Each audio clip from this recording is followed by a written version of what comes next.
there's so much potential for technological change to positively impact infrastructure development. And I've seen great examples of new technologies being used, particularly to monitor and provide sort of ongoing maintenance and support within new infrastructure that's being built. And there are some great examples of the ways that AI and sensors and the Internet of Things can help us really advance the way that we build and support infrastructure. Simultaneously, I think technology, one, puts people at a disadvantage if they don't already have access to things like broadband. That's infrastructure that desperately needs to be built, and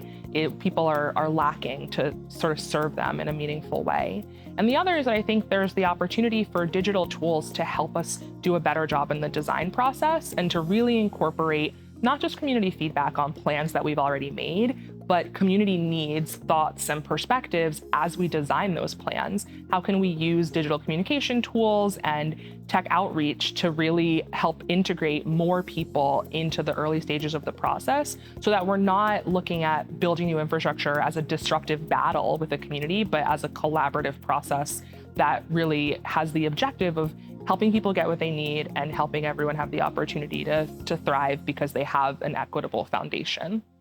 So I think equity considerations in infrastructure are obviously incredibly important, and we have a lot to learn from past mistakes or past things that we overlooked, like with urban renewal and dividing communities with highways or building on one side of town when actually the need is on another. There are lots of examples of the things that have been done that haven't served people or that have disrupted their lives and negatively impacted them. So I think it's hugely important that we work not only to avoid the negative impact, but to think differently about what the starting point is when we're considering new infrastructure and how we want to build it and where and the what of it all. So when I look at the opportunity for our multidimensional perspective and taking the physical, digital, and social aspects of infrastructure all into account, I think naturally in the design process, you create space for incorporating community need. So how can we reach out to communities and talk to them about what their needs are and incorporate those things, whether they are more community spaces,